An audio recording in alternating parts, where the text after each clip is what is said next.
എല്ലാ കൂട്ടുകാർക്കും ഇന്നത്തെ ഈ വീഡിയോയിലേക്ക് സ്വാഗതം. ഇന്ന് നമ്മൾ പറയാൻ പോണത് ക്ലർക്ക് എക്സാമിന് ചോദിച്ച ഒരു ക്വസ്റ്റ്യൻ പേപ്പറാണ്. അതിന്റെ മാത്സ് പാർട്ടാണ് ഇന്ന് നമ്മൾ നോക്കുന്നത്. ഫസ്റ്റ് ക്വസ്റ്റ്യൻ നോക്കിയോളൂ. K plus 1/k minus 2 equal to 0. K greater than 0 ആയാൽ k raise to 29 plus 1/k raise to 29 minus 2ന്റെ വില എത്രയാകും? അതായത് ഇതിൽ നമ്മൾ പറയണത് k പ്ലസ് 1/k നമ്മൾ എത്രയാന്ന് പറയും? ഈ -2നെ അങ്ങോട്ട് കൊണ്ടുപോയി എന്താവും? +2 ആവും അല്ലെ? k പ്ലസ് 1/k ആണ് 2 എന്ന് പറഞ്ഞിട്ടുണ്ടെങ്കിൽ ഈ 2നെ നമ്മൾ ഇങ്ങനെ എഴുതാം, 1 + 1/1 എന്ന് എഴുതാം അല്ലെ? അപ്പൊ 2 ആയി. അപ്പൊ k എന്ന് പറയുന്നത് എന്താവും? 1 ആവും അല്ലെ? അപ്പൊ ഇവിടെ kക്ക് പകരം 1 കൊടുത്താൽ എന്താവും? 1 raise to 29 plus 1/1 raise to 29 minus 2 എത്ര എന്നാണ് ചോദിച്ചേക്കുന്നത്. അപ്പൊ 1 റേസ് ടു എന്ത് സംഖ്യ, ഏതൊരു സംഖ്യ ആയാലും 1 എന്നുള്ള ആൻസർ ആണ് വരിക. പ്ലസ് 1/1 റേസ് ടു 29 1 തന്നെ. 1/1 എന്ന് പറയുന്നത് 1. അപ്പൊ 1 + 1 2 മൈനസ് 2. 2 മൈനസ് 2 എത്രയാണ്? 0 അല്ലെ? അപ്പൊ ഏതാണ് ആൻസർ? ഡി എന്നുള്ളതാണ് ആൻസർ ആയിട്ട് വരിക. നെക്സ്റ്റ് ക്വസ്റ്റ്യൻ നോക്കാം. 16/4 equal to 74, 35/7 equal to 85, 55/5 equal to 10 11 ആയാൽ 49/7 എത്ര? അതായത് ഇത് ഒരു റീസണിങ് ക്വസ്റ്റ്യൻ ആണ്. നമ്മൾ ശരിക്ക് 16/4 അല്ല നമ്മൾ ചെയ്യണത്. ഇവിടെ എന്താണ്? 6ഉം 1ഉം കൂടി കൂട്ടിയാൽ 7 ആയി. അതാണ് ഫസ്റ്റത്തെ സംഖ്യ. പിന്നെ എന്താണ്? 16/4 എത്രയാണ്? 4. അതാണ് സെക്കൻഡ് സംഖ്യ.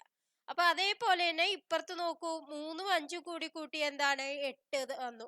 35/7 എത്രയാണ്? 5. അതേപോലെ 5ഉം 5ഉം 10 അത് എഴുതി. 55/5 11 10 11 എന്ന് കിട്ടി. അപ്പൊ ഇവിടെ എന്താ വരിക? 9 4ഉം കൂടി കൂട്ടി എത്ര വരിക? 13. 49/7 എത്ര വരിക? 7. അപ്പൊ 137 എന്നുള്ളതാണ് ആൻസർ ആയിട്ട് വരിക. നെക്സ്റ്റ് ക്വസ്റ്റ്യൻ നോക്കിയോളൂ. x minus 1/x equal to 1/2 ആയാൽ x നോട്ട് ഈക്വൽ ടു 0 എന്തായിരിക്കും? 4x² പ്ലസ് 4/x²ന്റെ വില. അതായത് ഇതിൽ നമുക്ക് തന്നിരിക്കുന്നത് x മൈനസ് 1/x തന്നിട്ടുണ്ട് അല്ലെ? 1/2 എന്ന് തന്നിട്ടുണ്ട്. അപ്പൊ ഇതിനെ ഞാനൊന്ന് സ്ക്വയർ ചെയ്തു രണ്ട് ഭാഗത്തും. അപ്പൊ രണ്ട് ഭാഗത്തും സ്ക്വയർ ചെയ്യുമ്പോൾ നമുക്ക് എന്ത് വരും? a minus b whole square എന്നുള്ള ഫോം ആവും അല്ലെ? അപ്പൊ അതിനെ എന്ത് എഴുതാം? a² plus b² minus 2ab എന്ന് എഴുതാം അല്ലെ?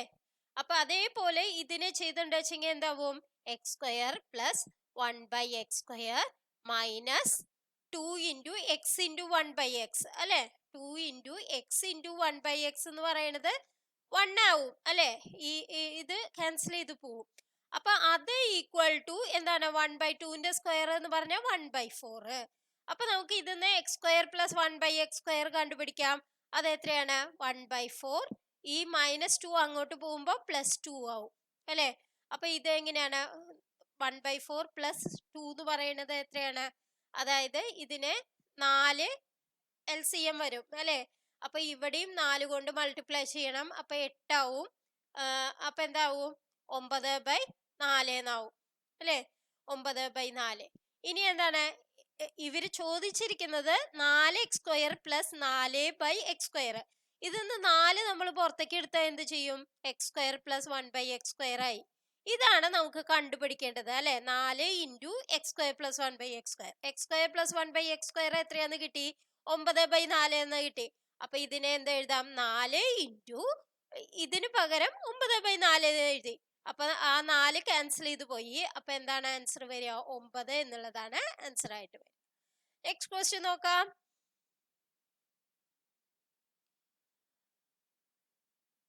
ഒരു വൃത്തത്തിന്റെ ആരം 50% വർദ്ധിപ്പിച്ച വിസ്തീർണത്തിൽ എത്ര ശതമാനം വർധനവുണ്ടാകും? നോക്കൂ, ഒരു സാധനത്തിന്റെ എന്താണ് ഒരു 10 അതിന്റെ ആരം എന്ന് വിചാരിക്കുക. അപ്പൊ 50% വർദ്ധിപ്പിച്ചു എന്ന് പറഞ്ഞാൽ 15 ആയി അല്ലെ? ഈ വിസ്തീർണം എങ്ങനെയാ കണ്ടുപിടിക്കുക? πr² ആണ് അല്ലെ? അപ്പൊ ഇത് 100 π എന്ന് കിട്ടും അല്ലെ? ഇവിടെ ആവുമ്പോഴോ πr² എന്ന് പറയുന്നത് എത്രയാവും? 15 15 225 പൈ എന്നാവും അല്ലെ. അപ്പൊ എത്രയാണ് വ്യത്യാസം ഉണ്ടാവുന്നത്? 100 വ്യത്യാസം ഉണ്ടാവുന്നുണ്ട് അല്ലെ.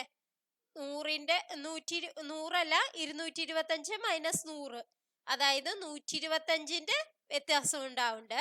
അപ്പൊ 125% വ്യത്യാസം ഉണ്ടാവുന്നത്. അപ്പൊ ബി എന്നുള്ളതാണ് ആൻസർ. അല്ലെങ്കിൽ നിങ്ങൾ എന്ത് കണ്ടുപിടിക്കുക? പൈ ആർ സ്ക്വയർ രണ്ട് ഭാഗത്തും കണ്ടുപിടിക്കുക, എന്നിട്ട് അതൊന്ന് മൈനസ് ചെയ്യുക, എന്നിട്ട് കിട്ടണേന് ഡിവൈഡഡ് ബൈ ആദ്യമുള്ളത്, അതായത് ഈ 100 പൈയിലാണ് നമ്മൾ കണ്ടുപിടിക്കണേ അല്ലെ. അപ്പൊ 125/100 ഇൻറ്റു 100 എന്ന് വരും. അപ്പൊ 125 എന്നുള്ളതാണ് ആൻസർ ആയിട്ട് വരിക. അടുത്ത ക്വസ്റ്റ്യൻ നോക്കാം.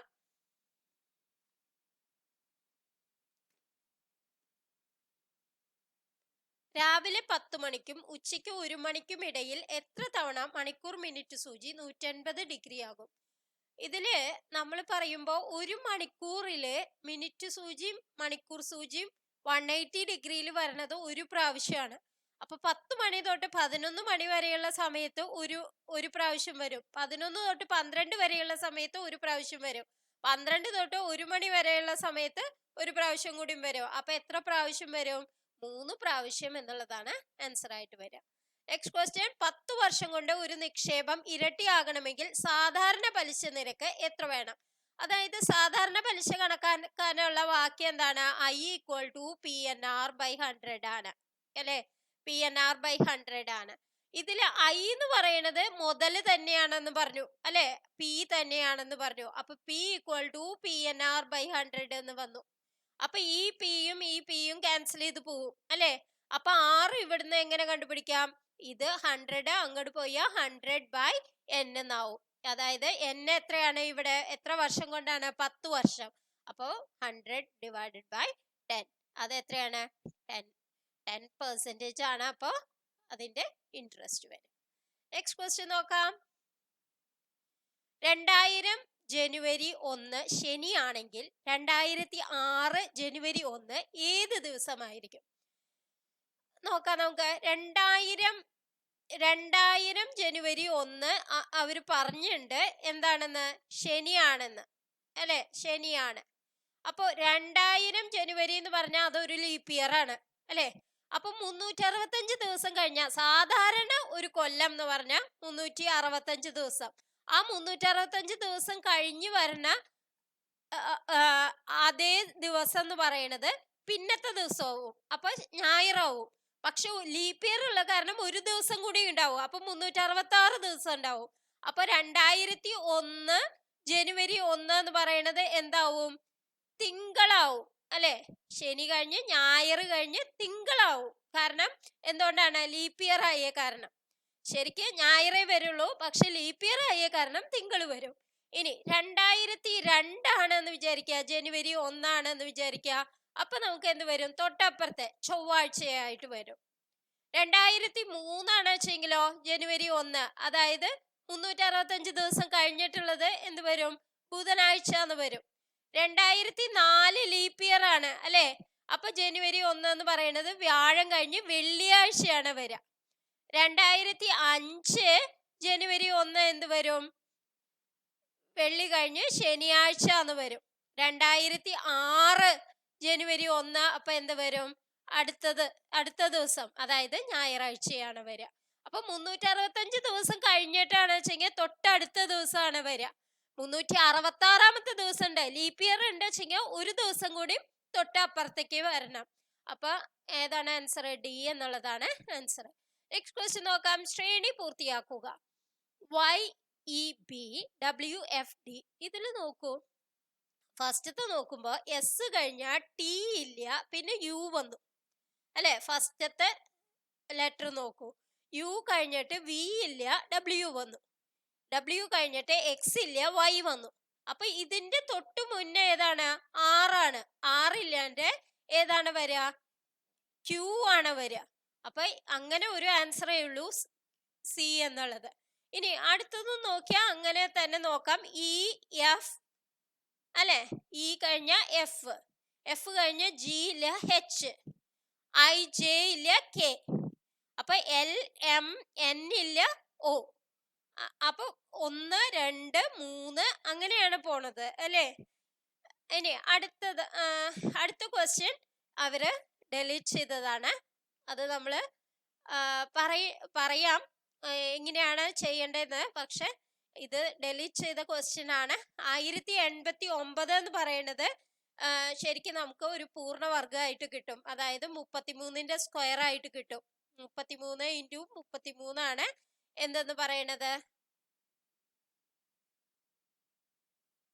1089 എന്ന് പറയണത്. അതായത് ഇത് നമ്മള് വേഗത്തിൽ ചെയ്യാനുള്ള വഴിയാണ്. 339 ചെയ്യുക, 339 ചെയ്യുക. ഇനി ഇടയിലുള്ളത് 3 ഇൻറ്റു 3 പ്ലസ് 3 ഇൻറ്റു 3 അതായത് 18. ഇനി ഈ 18ലെ 10ന്റെ സ്ഥാനത്തുള്ളത് ഇതിന്റെ കൂടെ കൂട്ടണം. അപ്പൊ 9 1 10ആയി. 1089.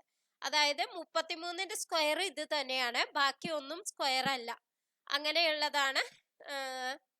അങ്ങനെയാണ് നമ്മൾ സാധാരണ പറയുക. പക്ഷെ ഈ ഒരു ക്വസ്റ്റ്യൻ ഡെലീറ്റ് ചെയ്തതാണ്. നെക്സ്റ്റ് ക്വസ്റ്റ്യൻ നോക്കാം. ഒരു സമാന്തര ശ്രേണിയിൽ എ പി, സമാന്തര ശ്രേണി എന്ന് പറഞ്ഞാൽ അരിത്തമെറ്റിക് പ്രോഗ്രഷൻ ആണ്. 7ാം പദത്തിന്റെ 7 മടങ്ങ് അതിന്റെ തന്നെ 11ാം പദത്തിന്റെ 11 മടങ്ങിന് തുല്യമാണ് എങ്കിൽ ആ ശ്രേണിയുടെ 18ാം പദം ഏത്? അതായത് ഒരു ശ്രേണിയുടെ nth ടേം കാണാനുള്ള വാക്യം അരിത്തമെറ്റിക് പ്രോഗ്രഷനിലെ, അതായത് സമാന്തര ശ്രേണിയിലെ nth ടേം കാണാനുള്ള വാക്യം a plus n-1 into D എന്നുള്ളതാണ്. അതായത് എ ആദ്യത്തെ സംഖ്യ, പിന്നെ ഡി എന്ന് പറയുന്നത് പൊതുവ്യത്യാസം, n എന്ന് പറയുന്നത് എത്ര എണ്ണം ഉണ്ടോ അതാണ്. അപ്പൊ ഇങ്ങനെ ആവുമ്പോ 7ാമത്തെ പദം എന്ന് പറയുമ്പോ നമുക്ക് എന്ത് വരും? a പ്ലസ് 6d എന്ന് വരും അല്ലെ? ഇനി 11ാമത്തെ പദം എന്ന് പറയുമ്പോ a പ്ലസ് 10d എന്ന് പറയും. ഇനി എന്താ പറഞ്ഞേക്കണേ? 7ാമത്തെ പദത്തിന്റെ 7 മടങ്ങ്, അതായത് a plus 6d into 7 equal to എന്താന്ന് പറഞ്ഞിട്ടുണ്ട്? 11ാം പദത്തിന്റെ 11 മടങ്ങിന് തുല്യമാണ്. a plus 10d into 11. അപ്പൊ ഇനി നമുക്ക് ഈക്വേറ്റ് ചെയ്ത് നോക്കാം. എന്താണ്? 7a ഇവിടെ വരും, 11a ഇവിടെ വരും. ഇതിനെ അങ്ങോട്ട് കൊണ്ടുപോയി എന്താവും? 11a മൈനസ് 7a 4a ആവും. 4a. ഇനി ഇവിടെയുള്ളത് എത്രയാണ്? 11 ഇൻറ്റു 10d 110d മൈനസ് അല്ലെ 6d ഇൻറ്റു 7d 42d. ഇതിനെ അങ്ങോട്ട് കൊണ്ടുവരുമ്പോ മൈനസ് ആവും. അപ്പൊ 110 മൈനസ് 42 അത് എത്രയാണ് വരിക? 68. അപ്പൊ പ്ലസ് 68d ഈക്വൽ ടു എന്തെന്ന് വരും? 0 എന്ന് വരും അല്ലെ? ഇതിനെ എല്ലാത്തിനും ഞാൻ അങ്ങോട്ട് കൊണ്ടുപോയി. അപ്പൊ ഇനി 4 ഇതിന്ന് പുറത്തേക്ക് എടുത്താൽ എന്ത് വരും? 4 ഇൻറ്റു a പ്ലസ് ഇതില് എന്ത് വരും? 4 4 28 7 4 28 17d ഈക്വൽ ടു 0 അല്ലെ? അപ്പൊ a പ്ലസ് 17d ഇതിന്ന് എന്ത് കാണാം? 17d എന്താണെന്ന് കാണാം? 0 ആണെന്ന് പറയാം. നമ്മളോട് എന്താ ചോദിച്ചിരിക്കണേ? 18ാം പദം. 18ാം പദം എന്ന് പറയുന്നത് എന്താണ്? a plus 18 minus 1 17d. a plus 17d ആണ് നമുക്ക് കാണാൻ പറഞ്ഞിരിക്കുന്നത്. അതെന്താണ്? 0 ആണ്. ഇതിൽ ആൻസർ ഇല്ല. ഇവയൊന്നുമല്ല എന്നുള്ള ആൻസർ ആണ് നമ്മൾ കൊടുക്കേണ്ടത്. അപ്പൊ ഡി എന്നുള്ളതാണ് ആൻസർ. ഇന്നത്തെ വീഡിയോ നിങ്ങൾക്ക് എല്ലാവർക്കും ഇഷ്ടമായി എന്ന് വിചാരിക്കുന്നു. ഇനിയും കൂടുതൽ ക്വസ്റ്റ്യൻസുമായി നമുക്ക് അടുത്ത ക്ലാസ്സിൽ കാണാം. Thank you for watching.